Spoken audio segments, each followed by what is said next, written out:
Hey guys, Milan Tech Sales here, back again with another student success story. So today I'm speaking to Mustafa, who's only 20 years old and who just recently successfully landed a tech sales job, an SDR role at TikTok. So today we're going to dive into his process, his progress, his experience, and exactly how he pulled this amazing offer off. So if you don't know much about me, my name is Milan Tech Sales. I've worked in the tech sales industry for the last few years. Started off as an intern at Google in 2019, progressed myself all the way into a company called Stability AI. And then over the last 2 years, I created a company called Break Into Tech, where we help people from non traditional backgrounds break into the tech sales industry. We've already helped over 100 people successfully transition into tech sales, teachers, doctors, nurses, really young people like Mustafa, 20 years old, and older, mature people, all the way up to 40-year-olds. So that's a little bit about me and a little bit about the interview. Mustafa, I want to get a quick intro about yourself, brother. So a little bit about your background, where you grew up, where you studied. I know that you didn't go to university, so tell us all the way from the beginning up till today, please. Absolutely. So originally I'm from the Netherlands, but I moved here when I was 9. And again, just normal kid, got put into school, done college, obviously my GCSEs, done my college, done BTECs, not even A-levels, by the way. Grades were not great. And then I think 2 years ago, when I left college, I was like, you know what, I'm going to pursue some other things.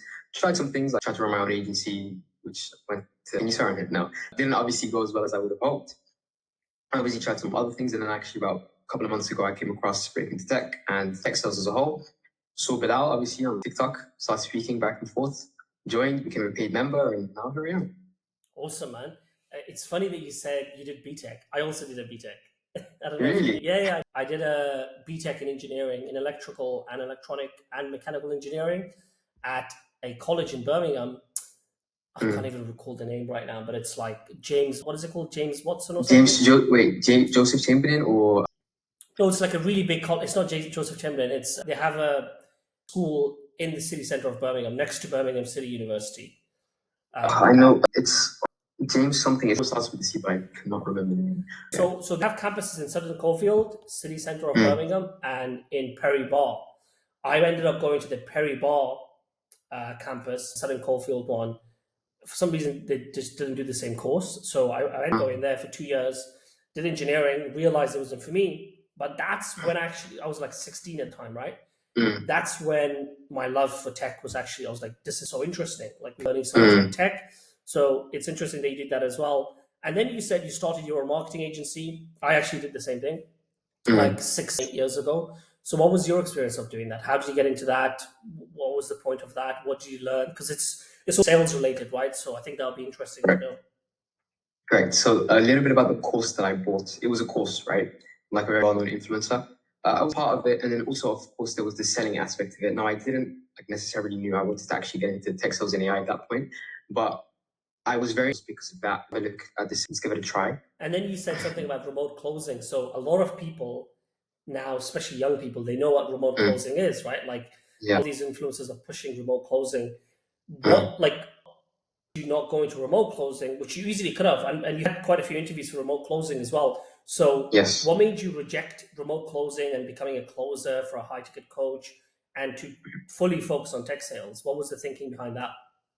Primarily, about remote closing is that it's not necessarily somewhere where you can see you have a lot of longevity for. Sure. Like it's coaching in regard, like it's not coaching isn't necessarily bad, but there isn't a career path you can go hit. Like there's not you from an SDR to an AE and then you can like grow your thing and then like become your like businessman. It's not like it doesn't have that stability, and it's primarily commission based, which isn't something that I'm a big fan of. Obviously, I do want to like have that base salary as well to make sure that if I don't perform, I do have that thing that I can fall back on. So that's probably why I didn't take the remote closing route, and like probably take the tech sales route. Yeah, no, I agree. Because a lot of people that used to do closing remote, are part of Break Into Tech because they probably realize commission only sucks. Selling a coaching program, I mean, but it's way better to sell expensive software to big enterprise companies, right? Exactly. So for that intro, let's get into the meat of the interview. What job offer did you get? Where is the job offer? Tell us a little bit about the salary, the progression, the pay. Okay, so I did an SDR role, or a lead generation specialist role at TikTok. TikTok is primarily within the e-commerce space, pitching people within, again, like getting over to TikTok shop and starting to sell there. Again, I am the second SDR. So it's a fairly new team, which is amazing because it's like a startup environment with a corporate company. So if I do decide to leave, I'll be very good. Like even like if I want to go for another company, I can find an e-commerce startup that's going to pay me 60, 70K. But after my So 33K base, sales development representative role, one of the first ever sales development representatives at TikTok. Awesome. Correct. Okay. Exactly. You're lagging a little bit, so I want to make sure your connection is okay. Is your Wi-Fi working? I think it's... Is it not working properly? I can switch over to data if that works. No, it's fine, because it was lagging a little bit. And I know it's not mine, so it might have been yours, but it's fine. I'll see if it lags again. No So worries. what were you doing before you joined the Break Into Tech paid community? What, like, were you applying? Were you getting interviews? Were you even thinking about tech sales? So I was in the community, I was completely lost. I didn't know what I wanted to do. Like it was very confusing time in my life because again, I didn't have much direction. Then again, I saw tech sales and I was like, okay, this is for me. I want to get into it. So I did join the free community, and guys, I was running around like a headless chicken. I was just applying and rejection, applying and rejection. I did not get one interview. And then like this, I got interviews at companies like Gartner, Seaminfo, what Deal, like yeah, I think as well. Like companies like corporate companies, like no experience and no degree and like not expertise within a certain area. Just was just getting interviewed because like the tricks that was learned that I just done that on my LinkedIn, done everything I need to do, and I've just had interviews ever since. Awesome. So you were trying to get interviews. You were bought into the idea of working in tech sales, but you just couldn't get interviews. You couldn't get an offer. No, not at all. I don't think I got one interview like when I was in the beginning. Got it. So one of the myths that people believe that to break into tech sales, you probably need a degree or a technical degree. What would you say to that? You don't. There are people that have left college. There are people that are a lot less brighter than you, probably watching the video, who are working these roles, right? Like they haven't even gone to university. You don't need hours of experience. You just need something that you can showcase, and you also need to, again, because they hire the person who they like the most. Right. You need to, again, kind of show the right person for the job. Even if you don't have the experience, you can handle that objection. Like look at blank canvas, right? You can pretty much pivot me into whatever direction you want. Rather than like when you take someone on who has like a ton of sales experience, again, you have to get rid of their bad habits and then build them back up again. So like it's all about how you phrase yourself. It's all about the stuff that you like, how you portray yourself as well. And sorry. No. It's all about like the way you do interviews, pretty much. That's the way you position yourself. Yeah, no, I totally agree. I think the way that I think about it is that because it's an entry-level role and because it's a sales role, they're looking for personality rather than degrees, right? Exactly. Like that job of sales, like I see how, where, in what way a degree would help you, unless you're going into a highly technical area like medical devices sales or pharma sales or working in like oil and gas or banking. That's when you actually need a degree. Whereas in software sales, you're not the guy that's coding. You know, you're setting up, especially as an SDR, BDR, you're setting the appointments. You're not even selling the product. You're setting the appointments. So that's the way that I think about it. And I mean, so many people without a degree get a job in tech as well. We had Hasib, we have Evan, who was only 20 as well, similar to you. So it's a terrible myth now, right? Why do you want to work in tech sales? Like, what was the initial thing that got your attention when you found my TikTok or Laura's TikTok? What was it that caught your attention? Look, everyone likes money, right? Like the money, big aspect of it. There's no career path there where you can earn 100+ K within 2 years of work and even like earn 50, 60K in your first role. Yeah. Like that's even when like I saw my friends in uni and I told like, okay, we're about to give me offers. I was like, oh yeah, I got this, and then with OTEs being 50K. Like them blown. They're like, what? Like begging for 28K and you're here, no uni, you didn't go to university, you're getting like what, 4 offers. Like yeah, money was a big aspect of it. Also, again, I'm not someone who likes to like sit type things all day long and like not see people like that face-to-face interaction and that adrenaline rush when you do get someone who doesn't know anything about your product and paying and become a part of your product. It's something that like it fulfills me in a sense, but like primarily, I'd say. Of course, I totally agree. That's why I transitioned to tech sales as well. That's why Laura left her corporate lawyer job, which is obviously an amazing job, to get into tech sales as well. So that totally makes sense. I think it's funny that you said the friends of yours that went to uni are now like, you know, a much lower paying job, right? And it really comes down. This really comes down to it's just thinking about it. What's the fastest growing industry in the world? What's going to take over the whole world? What do the richest people in the world do? And that's tech. Technology is the only thing that matters, right? Like if you get AI, machine learning, robotics. It's changing the whole world, and all the money from all over the world is going into tech. So obviously, the high salaries are in tech, right? You join Break into Tech. Like I know you joined the free community first, and you were in there for a while. But what was it that pushed you to that edge? Was it the success stories? Was it the community aspect? Was it me? Was it Laura? Was it something else? What were the main things that pushed you to join?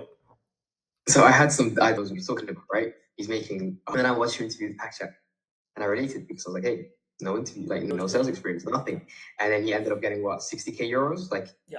I just even stalked Packcheck. I was like, what was this guy doing? Like, how do you manage to do that? I was like, okay, well, you can do it, then I can do it, right? Like, let's give it a try. There's no harm in trying. And yeah, I mean, yeah. I thinking about that actually today. I was like, must have basically a younger version of Packcheck, because Packcheck, he was do some engineering, so he did software engineering for 6 months. He self-taught himself, but he didn't go to uni either, and he landed a crazy offer. It was 40 something K base euros, which is about £40,000 base, 60K plus OTE at 22. So he absolutely smashed it as well, and it makes sense that inspiration from his story. Yeah. What the typical week look like? Like, give people a sense of what it's like to be inside of Break into Tech. I know you had a gazillion interviews. You were like a hustler. You were getting interviews every day. What was like a week like in working as well? Obviously, to pay your bills, right? What did that look like for you over the last few months? So in the first couple of months, I was LinkedIn bandit. I was reaching out to people. I was sending people messages. I was connecting with everyone. And I was just trying to get interviews. And to be honest, that took a little bit of time, but I did manage. If you have like look at previous interview, I managed to get about 4 interviews in a week in October, which was like really good news. But then again, like when you follow the guide, again, my own things, A/B testing. Obviously, no one is stingy in the community. We all share our feedback. Yeah. And at that point, I mean, to kind of to a point where I pushed my profile out on the algorithm, and then people would be reaching out to me. Wow. Okay. So there's one time where I had 6 interviews within a day because of how like much like Six people interviews in would a be reaching single out. day? 6 interviews in a day. Yep. That's insane. Literally, because of how much like, recruiters would be reaching out to me. Like, I like your profile. Let's on a call. I was like, absolutely. So, I mean, again, I had to like kind of schedule them when I wasn't working. But like, I think there was a time where I hadn't applied for a job in a month that I got 16. Optimize your LinkedIn. We're getting it from inbound opportunities from recruiters reaching out to them. And what they did was they built their personal brands and they optimized their LinkedIn profiles. So, and a big program is the big part of the Break into Tech program is how do you become a really good candidate that people reach out to you instead of you reaching out to them. So if I'm jobless tomorrow, I don't really need to do mass applications or apply because I've got all of those recruiter connections now, right? And same thing for you. You know, leave TikTok in 3 months or 6 months, you're not really going to start from scratch. One thing you said, which was really good, was going crazy on LinkedIn, and one day you had 6 interviews. How did you manage that? And I know you were working, so how did you manage your time, your calendar, everything else going on in your life? So I was like, right, like I was heavy scheduling everything. So I would be like, oh, does this work? I try my best to be very lenient and like have a day where I'm not doing much. So I was like this time, I would just keep having that back and forth with recruiters. And if like my whole day was packed out of like interview, but I managed to fit them all in because I just moved some things around. I was like, okay, you're lenient, and I was very open, and they repeat that a lot. They'd be like, yeah, no, for sure, like you nothing of money, but like again, you do compromise a little bit, they'll definitely take that into account and be like, yeah, I really appreciate that. So that kind of helped me be in their good books too. Awesome. What do you think was the most useful part of being in the Break into Tech paid community? The mentoring and the guidance, 110%. I feel like, again, without you and without the mentoring and coaching calls and whatnot, I definitely don't think I could have landed a role or like even just like known what I would have had to do. It's very structured. You start with your LinkedIn, and then everything is there until you negotiate and close and stop. I mean, even when you do your onboarding step, right? Like having it laid out, having everything that you can just follow as a guide. That's definitely probably like that helped me get this offer, which I forgot to mention was also inbound, guys. Like they reached out to me, I didn't reach out to them. That's awesome. What do you think you would be now? Because you joined a few months ago. So where do you think you would be now if you hadn't joined Break into Tech or if you hadn't landed this offer? Ooh, where would I have been now? Probably would have been like a fraction that I was getting. I would have probably like kept having interviews. But if again I didn't optimize my LinkedIn, I would have just been like trying to go crazy on LinkedIn and try to get like some type of responses. Would have probably tried to go above and beyond, cold call people, cold email. Like again, trying my best to kind of stand out from other applicants. And yeah, that's just what I'd be doing.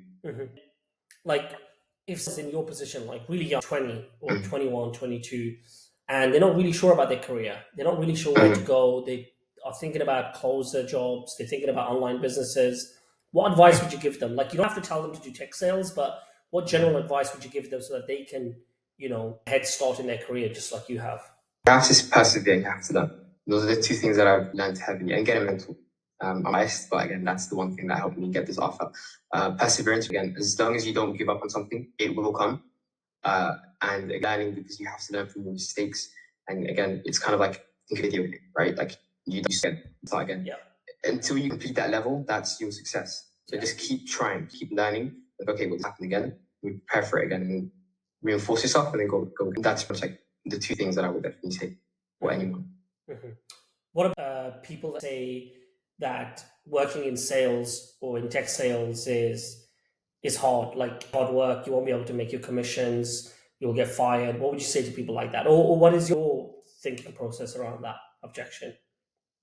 My thinking process is that, again, it takes you no skill to get into. It's primarily just hunger and passion and how much you actually want it. I'm telling you, if you try your best to hit your targets and you're hungry and you keep learning and you keep bettering yourself, you will hit your targets. It's just a matter of how much effort you're willing to put in to get that, like, commission or whatever.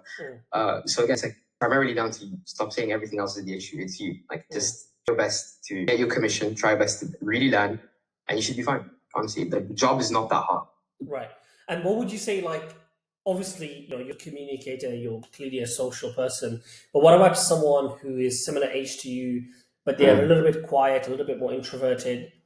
Would you still recommend that they should also look into tech sales? My friend, you're probably better at tech sales than me. I'll tell you why. Introverts are better listeners. I like to ramble and I like to talk, but introverts do not say a lot of things, but they actually listen a lot. Whenever you speak, you're going to hold more value because you're saying less words. If you make those words super concise, everyone in the room is going to. So trust me, if you are an introvert, don't let that stop you. Like, oh, well, I can't speak to people. No. Most of the job, like 90% of it, is listening and replying. That's it. For sure. Yeah.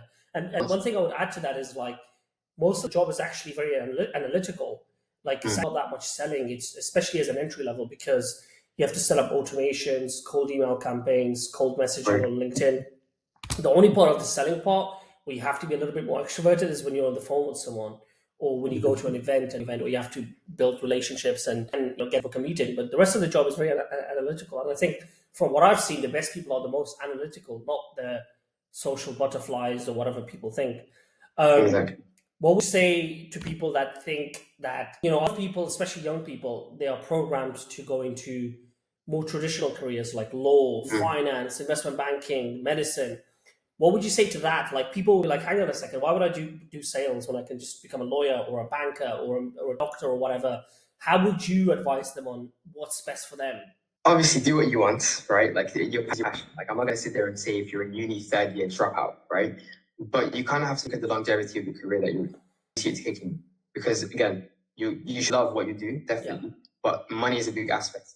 And if you don't see yourself actually making a salary within your entire career, why would you go into it? I mean, you're passionate about it, but is it going to pay the bills? No, right? Like, and I think about tech sales specifically, why I'm so drawn to it is, what career do you know? Even if you're a lawyer, even if you're a banker, even if you're an accountant, right? In 2 years, you think you can be making 100K? Yeah, you can't. Never. It's the only career path where I've genuinely seen that, other than like entrepreneurship, and that even requires sales, like to a massive extent. Yeah. So I would definitely say, well, again, tech sales, but like, it's something that you do at other careers. Yeah.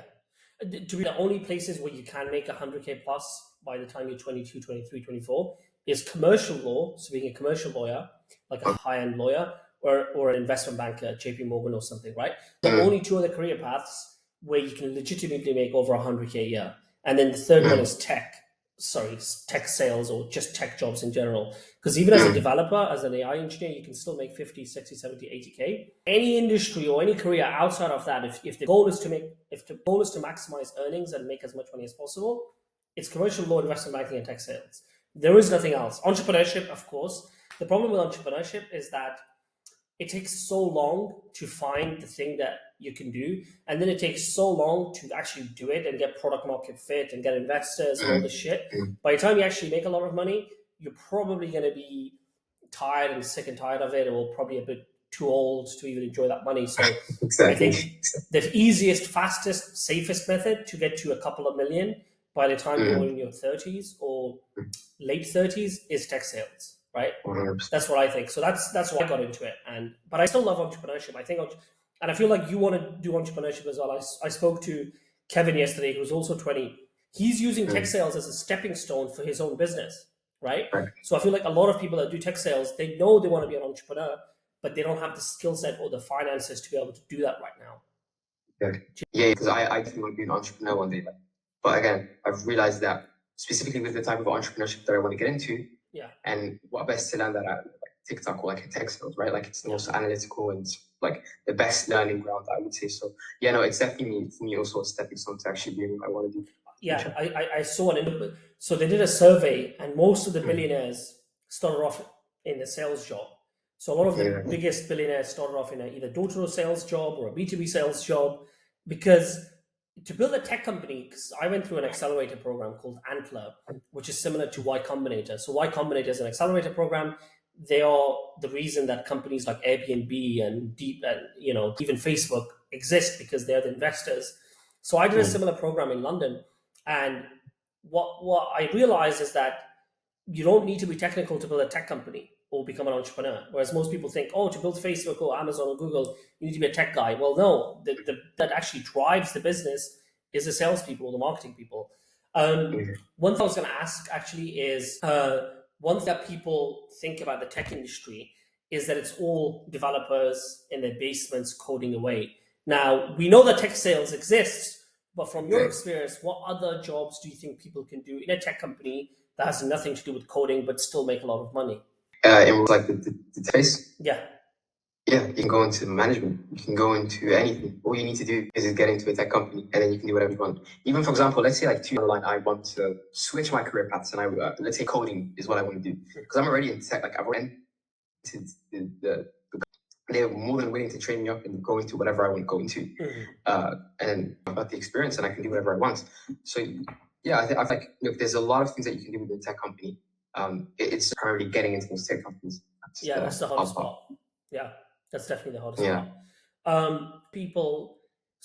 What would you advise other people trying to break into tech sales in 2025? Like, what would you advise them on what to do and what not to do when they're trying to break into tech sales? I would say, please stand out, for the love of God. Look, to be honest, right? Everyone, it's not like a market, but there's a lot of people that have gone and thought about tech sales, and there's a lot of people that want to get into it. Really ask yourself, what makes you stand out from the other person if you both send a message, a generic message? Nothing. That doesn't want to hire you either. Because you're not doing anything that makes you stand out. Cold call them, make videos, do it, as long as you stand out and impressed by it, you should be more than fine. I'd say that's definitely one of the pieces of advice I'd give.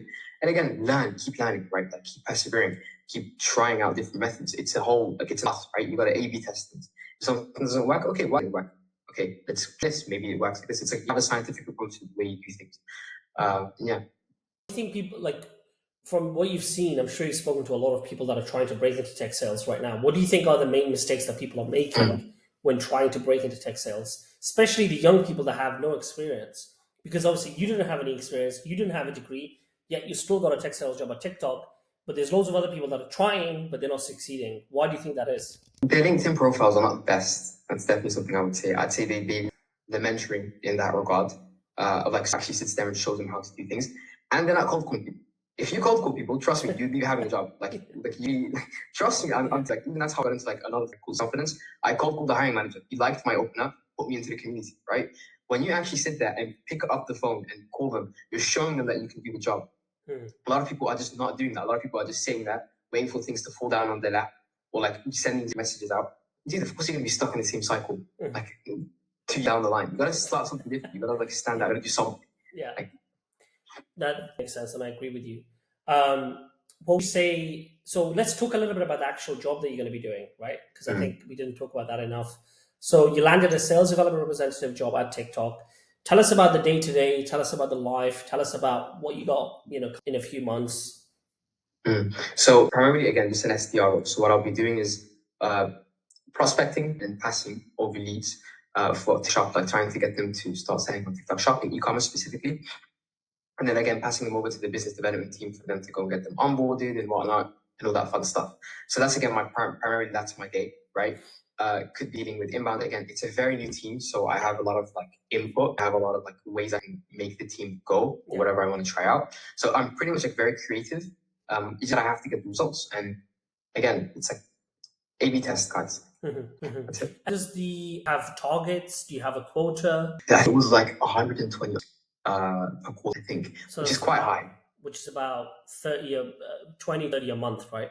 Yeah, pretty much. But again, because it's TikTok Shop, like we're not really charging them anything, so like it's easy to just get them done over. I've got some ideas of what I'm going to do over there, but it's not like a hard thing to sell. No, I agree. Like TikTok is what Amazon FBA used to be back in 2015-16. So it's something that e-commerce brands are learning about. So I think you have a really good opportunity in front of you. With regard to the actual job, so are you going to be on the emails a lot, on the LinkedIn messaging? Cool. What does that look like? So they said I had a lot of like potential to inbound. Okay. So I'm probably going to be posting some content and seeing if I can like get some leads and then follow up with those leads. Anyone who likes, reach out to them. And then probably in the way you should stand out, again, LinkedIn voice notes and whatnot. So that's primarily the role. Again, also on my accounts, also for the business development team. So they could come to me and say, hey, find me X. And I'm like, okay, cool. So I just find them the profile and I can even show them the reference of like the way you should do that outreach and send that over. It's not hard. It's fairly easy. It's very straightforward. You just need to be able to navigate things. Yeah. And I do on the creative part, like sales and B2B sales and tech sales and like selling and all that. It's all about creativity now.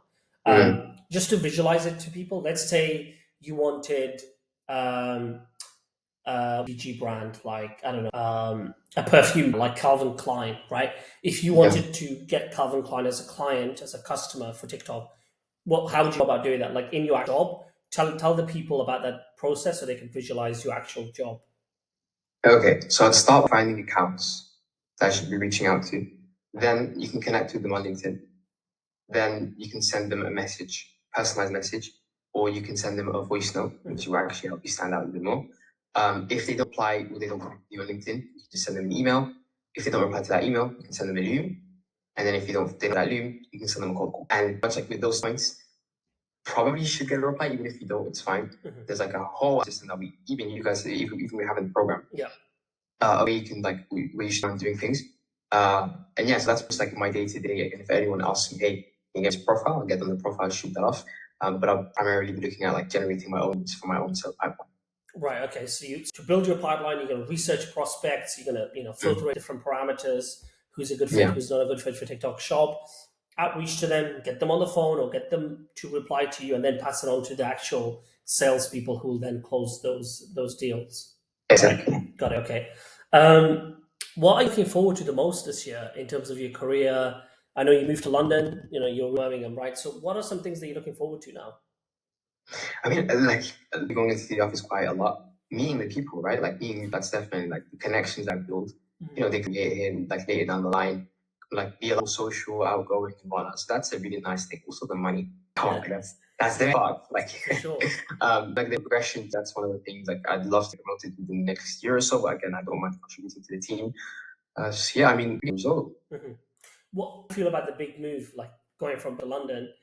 Is a big move, right? So how are you facilitating that? Because I feel like even when I moved to London from Birmingham, because I'm from Birmingham as well, I was also a little bit hesitant. So I was like, oh man, I have to pay a lot in rent. I have to do this. I have to do that. I don't know anyone. How are you processing that? I know you have family there, which makes it easier. But how are you with that? To be honest, I know change is good. It's always for the better. No one is going to like it. Like, for example, I'll share a personal story. When I came here, I didn't know a single word of English. I was 9 years old. I came from the Netherlands. And they just put me in the classroom and they just told me that. Within a year, I was fluent. Yeah. Like, I didn't like learning English. I didn't want to do it. I was forced to do it, and I was putting myself in that environment. And the way I've never learned like that ever again. It was the best, and I learned the most. It was like the time where I learned the best, and it's like I just forced myself to do it. So just kind of like throwing your deep end, you end up figuring it out. It's fine. Who knows? Don't even have an apartment. Just move. right? You'll figure it out. Don't worry, and you'll be very glad that you went and done it, because like when you're old, you're like, wow, I couldn't have done this where I was previously from. Like Birmingham, like It's one of the mindset's not good. it's not good. The way that I think about it is like London in the UK is like a completely country to the rest of the UK. Like, for example, I grew up in Birmingham. Most people are like making 20K a year, like, right? And then Yeah. the minute that I moved to London, my roommate, the guy that I was living with, worked at Goldman Sachs.